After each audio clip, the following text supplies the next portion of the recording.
And all the glamour, all the noise, everything that divides us, everything that pits us against one another, everything that seems so important but really isn't, it all fades away in stillness of the winter's evening. And we look to the sky, to a lone star, shining brighter than all the rest, guiding us to the birth of a child Christians believe to be the Son of God. Miraculously now, here among us on earth, bringing hope, love, and peace and joy to the world. Yes, it's a story that's 2,000 years old, but it's still very much alive today. Just look into the eyes of a child on Christmas morning, or listen to the laughter of a family together this holiday season after years of being apart. Just feel the hope rising in your chest as you sing, "Hark the herald angels sing," even though you've sung countless times before. Yes, even after 2,000 years, Christmas still has the power to lift us up, to bring us together, to change lives, to change the world. The Christmas story is at the heart of the Christian faith. But the messages of hope, love, peace, and joy, they're also universal. It speaks to all of us, whether we're Christian, Jewish, Hindu, Muslim, Buddhist, or any other faith, or no faith at all. It speaks to all of us as human beings who are here on this earth, to care for one another, to look out for one another, to love one another. The message of Christmas is always important, but it's especially important through tough times, like the ones we've been through the past few years. The pandemic has taken so much from us.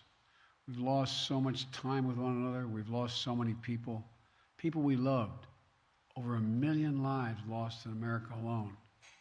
That's 1 million empty chairs, breaking hearts and homes all across the country. Our politics has gotten so angry, so mean, so partisan. And too often we see each other as enemies, not as neighbors, as Democrats or Republicans, not as fellow Americans. We become too divided. But as tough as these times have been, if we look a little closer, we see bright spots all across the country. The strength, the determination, the resilience that's long defined America.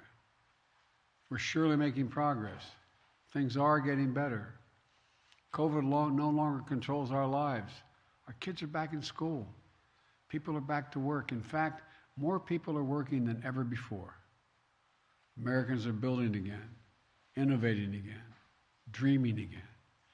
So my hope this Christmas season is that we take a few moments of quiet reflection, find that stillness in the heart of Christmas. It's at the heart of Christmas. And really look at each other. Not as Democrats or Republicans, not as members of Team Red or Team Blue, but as who we really are, fellow Americans, fellow human beings worthy of being treated with dignity and respect. I sincerely hope this holiday season will drain the poison that has infected our politics and set us against one another. I hope this Christmas season marks a fresh start for our nation, because there's so much that unites us as Americans, so much more that unites us than divides us. We're truly blessed to live in this nation, and I truly hope we take the time to look out for one another, not at one, for one another. So many people struggle at Christmas. It can be a time of great pain and terrible loneliness.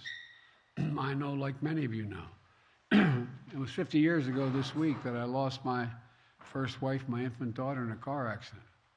My 2 sons were badly injured when they were out shopping for a Christmas tree. I know how hard this time of year can be. But here's what I learned long ago. No one can ever know what someone else is going through, what's really going on in their life, what they're struggling with, what they're trying to overcome. That's why sometimes the smallest act of kindness can mean so much. A simple smile, a hug, an unexpected phone call, a quiet cup of coffee. Simple acts of kindness that can lift a spirit, provide comfort, and perhaps, maybe even save a life. So this Christmas, let's spread a little kindness. This Christmas, let's be that helping hand, that strong shoulder, that friendly voice, when no one else seems to care for those who are struggling, in trouble, in need. It just might be the best gift you can ever give. Let's be sure to remember the brave women and men in uniform who defend and protect our nation. Many of them are away from their families at this time of year. Let's keep them in our prayers. You know, I believe Christmas is a season of hope.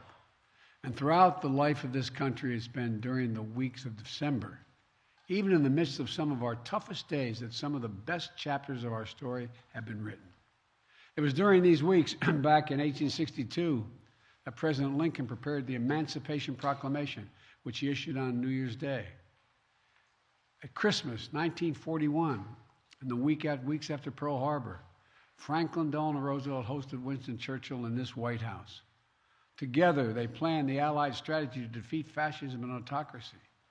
And it was 1968, that the most terrible year of years, the year of assassination and riot, of war and chaos, that the astronauts of Apollo 8 circled the moon and spoke to us here on Earth from the silence of space on a silent night on a Christmas Eve.